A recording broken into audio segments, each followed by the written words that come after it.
well-regulated militia being necessary to the security of a free state. The right of the people to keep and bear arms shall not be infringed.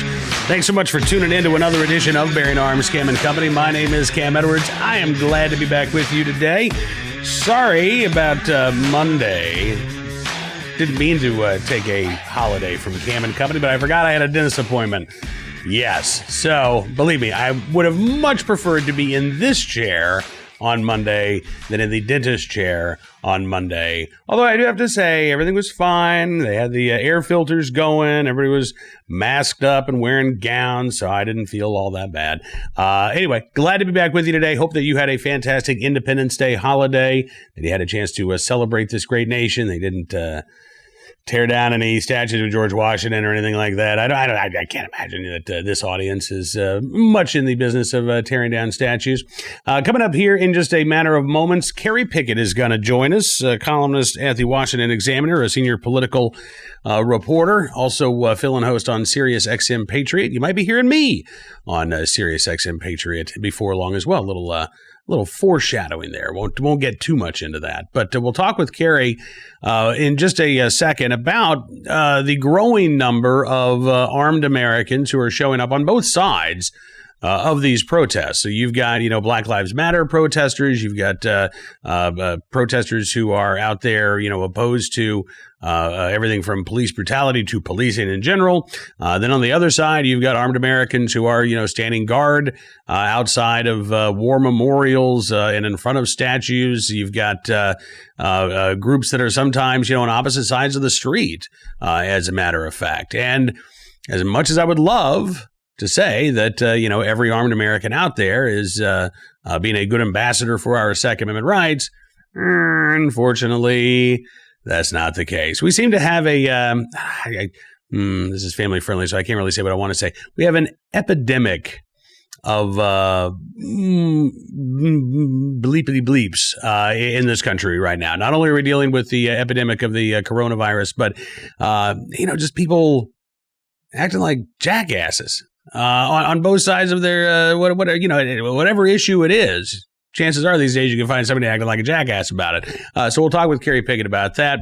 Also coming up later on in the program, we do have today's Armed Citizen story.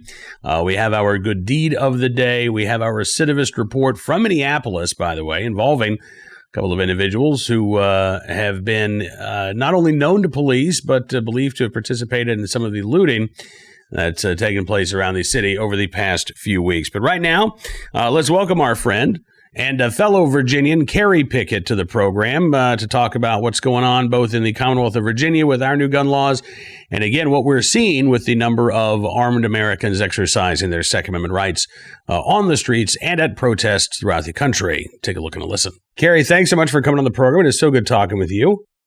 Hey, thanks for having me on. You bet. I know that you are busy covering the 2020 campaign, but I also know that you are one of the staunchest Second Amendment supporters and exercisers that I know. So first of all, I have to ask, what do you think about Virginia's new gun control laws so far?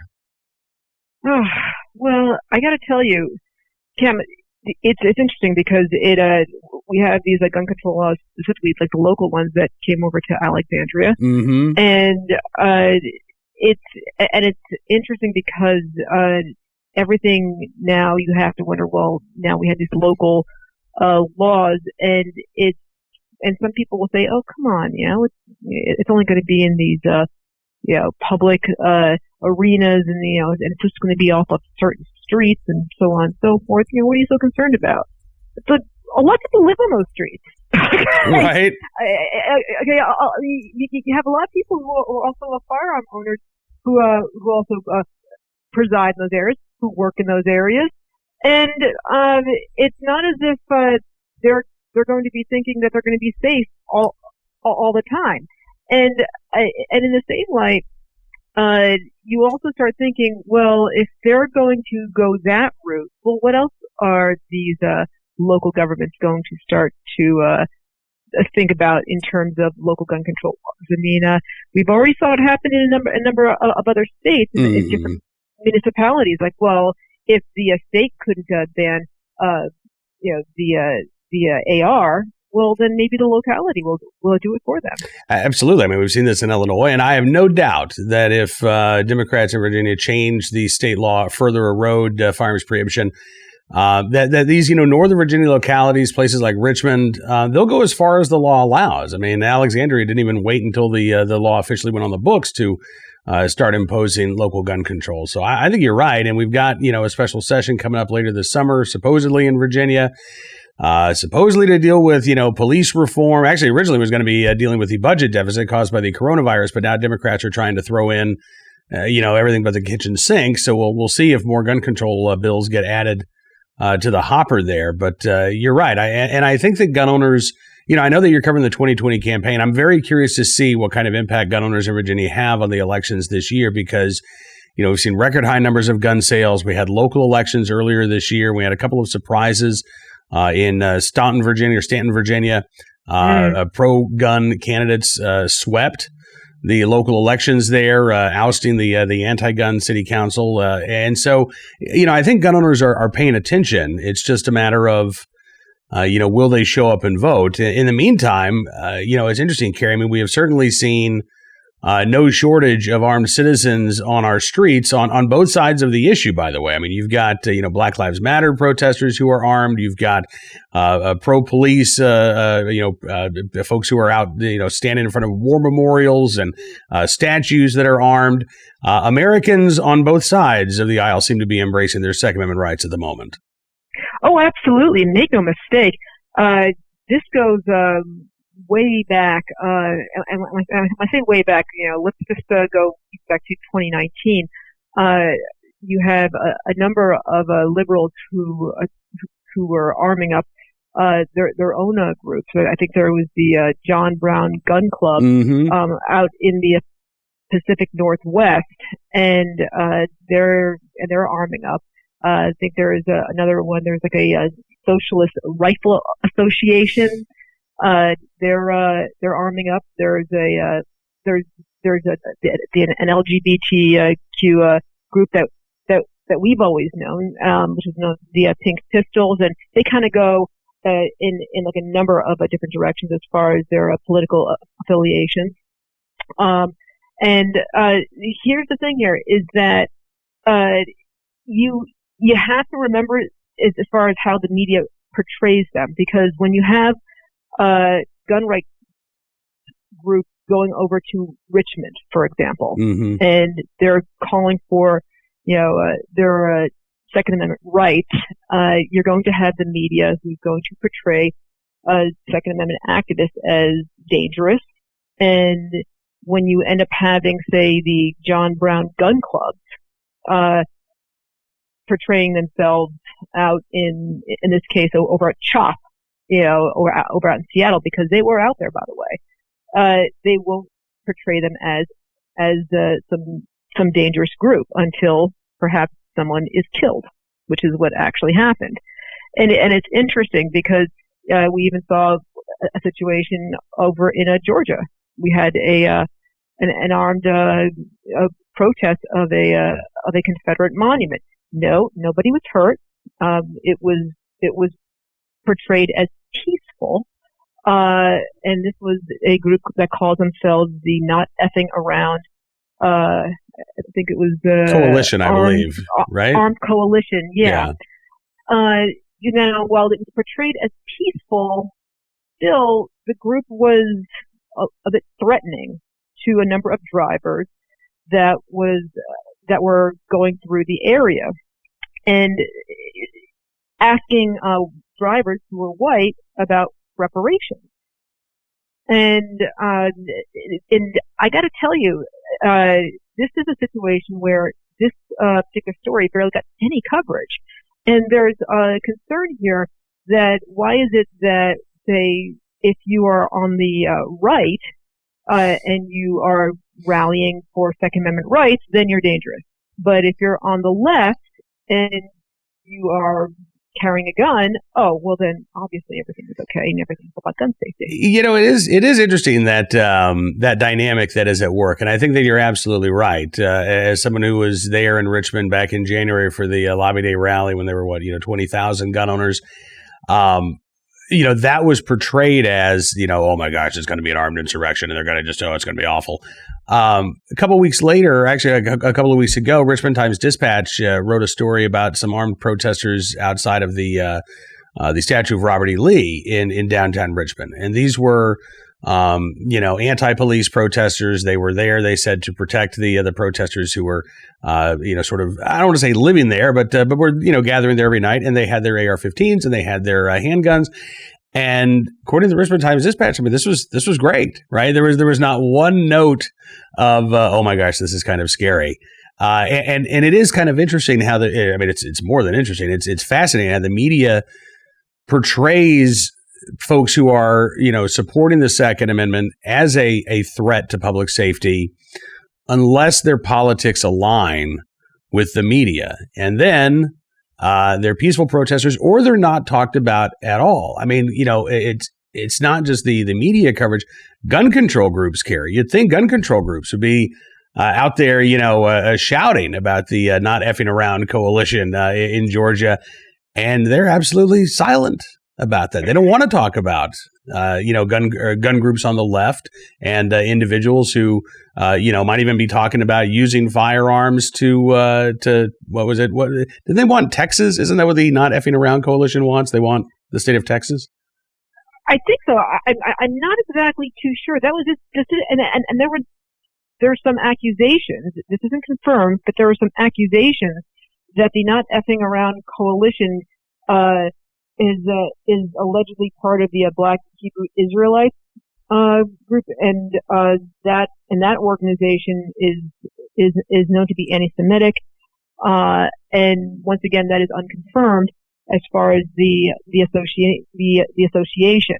But that being said, though, I mean, it's not as if that the group that was over in Richmond was out there threatening people, right, in any way, shape, or form.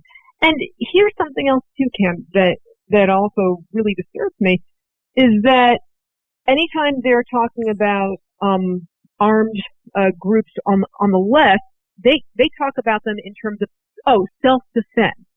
It's all about self-defense with them because there are these armed right-wing militias out there, and if those armed right-wing militias end up going nuts, well, at least the John Brown Gun Club is there to protect us.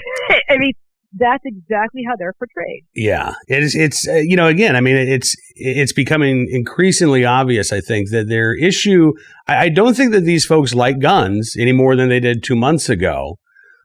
But it's clear that they have a much bigger problem with conservatives owning guns and exercising their Second Amendment rights than they do folks, again, who align with them politically. And this is, I think it's another example of how many media outlets have let down their audience, are more interested in opining than in actual reporting. And listen, you and I are both, Second Amendment, I'd go so far as to say absolutists. I absolutely believe that we have a right to keep and bear arms. But my whole thing, and I've said this going back to some of the anti-lockdown protests when we had armed protesters starting to show up, don't be an a-hole. That's pretty simple, right? I mean, if you're out there exercising your Second Amendment rights, don't be a jerk. Don't be a jackass, no matter what your cause, because you set back the cause of the Second Amendment.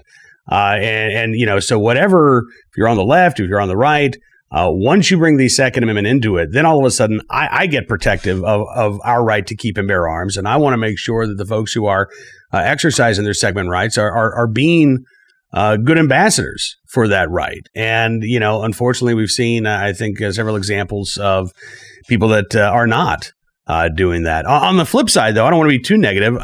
There have been instances, Richmond, Virginia, again, this past weekend, where you had, Black Lives Matter activists and folks on the right, both armed, who ended up talking to one another.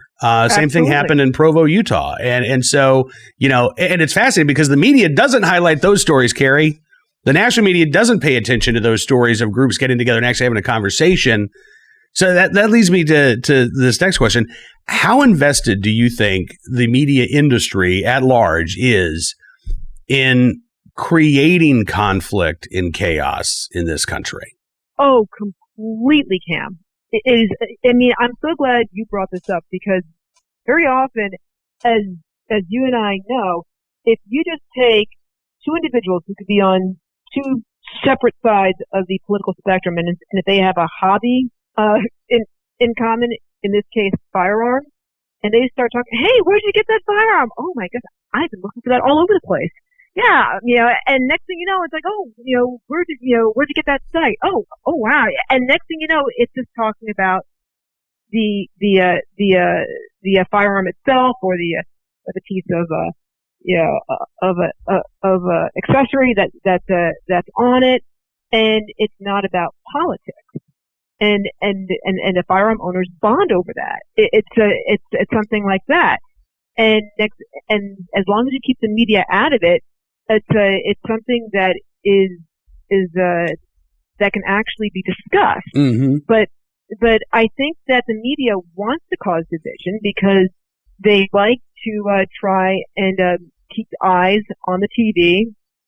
They like to get the ratings going, and they like to cause strife in some way, shape, or form. Absolutely. Well, listen, I appreciate the work that you're doing. I really appreciate you coming on the program today. It's always good talking with you. And hopefully, amidst all the craziness, maybe you and I can get a chance to get out and shoot together at some point soon. Yeah, let's do that before they get rid of all the ranges. Next time I'm up in the Northern Virginia area, because we got to do something inside. It's too blasted hot right now to shoot outside. So next time I'm up in Northern Virginia, we'll try to hit up a range together. Sounds like a plan. All right. Yeah. Kerry Picket from the Washington Examiner joining us here on Bearing Arms, Cam and Company. All right. Appreciate Kerry joining us on the program. Now let's get to today's armed citizen story, our good deed of the day, our recidivist report. We will start there. Bloomington, Minnesota, where the Star Tribune says a Bloomington restaurant owner mere breaths away from dying before officers restored his pulse while tending to his gunshot wounds, according to a criminal complaint. 20-year-old Devon Glover of St. Paul, charged on Monday in Hennepin County District Court in Minnesota with first-degree attempted murder in connection with targeting Pin Lake roast beef for robbery back on June 16th. Glover remains in the Ramsey County Jail. Why in Ramsey County? We'll get to that in a second. An alleged accomplice in the restaurant robbery, a 19-year-old Marshawn Davison, also charged with aiding and abetting first-degree attempted murder.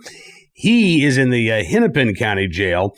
According to the Star Tribune, both Glover and Davison, known to law enforcement as being in the EBK/PBK street gang.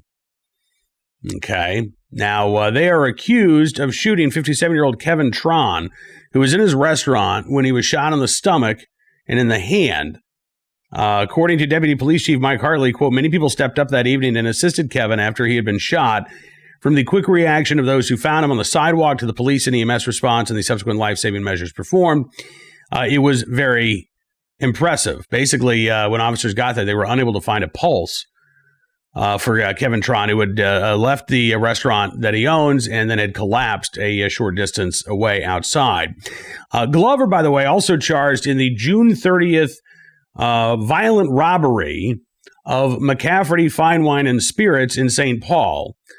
7 days after the restaurant holdup. According to charges, Glover was among a group of young men who robbed the store of cash and beat an employee in the head while threatening to shoot her. The group then fled in a vehicle stolen in an armed carjacking back on June 18th in New Hope, Minnesota. Prosecutors describing that alleged holdup said the employees of nearby stores reported seeing the men wearing medical masks acting suspiciously. It appeared that the two were trying to steal cigarettes. When they went into the roast beef restaurant, police said video shows Glover and Davison heading towards Tron as he counted the day's receipts in the cash register. Glover then pointed a gun, shot at the advancing Tron, then grabbed cash from the register. Both he and Davison fled out the back. From his hospital bed, Tran told police that he believed the gun was fake, and he said to the men to, quote, get the hell out of my restaurant. Glover told police that it appeared that Tran was going for his waistband, and he says he drew his gun to fire in self-defense, but it went off inadvertently. Yeah, first of all, you can't act in self-defense when you're trying to steal stuff from the cash register. Star Tribune reports that Glover's criminal history in Minnesota includes, but is not limited to, convictions for assault with a dangerous weapon, domestic assault, theft, drug possession. He was also on probation and is supposed to be on probation until June of 2023. Davison, meanwhile, was convicted just last year in Ramsey County of aiding and abetting robbery. His probation was scheduled to run until January of 2023. So, again, two young individuals already known to law enforcement with previous criminal histories. And yet, when they show up in court to answer those previous charges, what has happened to them? Slap on the wrist, sent on their merry way, put on probation, which they ignore. Now, perhaps in these additional cases, the charges are going to stack up to the point that we'll see some actual serious prison time. But there's about a 97% chance that both Mr. Glover and Mr. Davison are going to be offered plea deals. And they will do far less time than what they are eligible to receive for the violent crimes that they are alleged to have committed.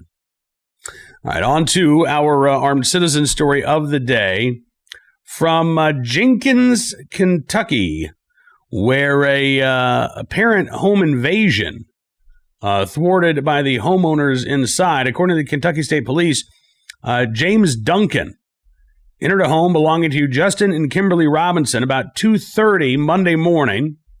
Was not allowed to be there, was not supposed to be there. Robinson was armed and ended up shooting the intruder during a confrontation. The deputy coroner there in Letcher County, Kentucky, pronounced the 39-year-old James Duncan dead at the scene. No charges have been filed. The case is going to be presented to a grand jury for review, but at this point, looks to be a pretty clear-cut case of armed self-defense there in Jenkins, Kentucky.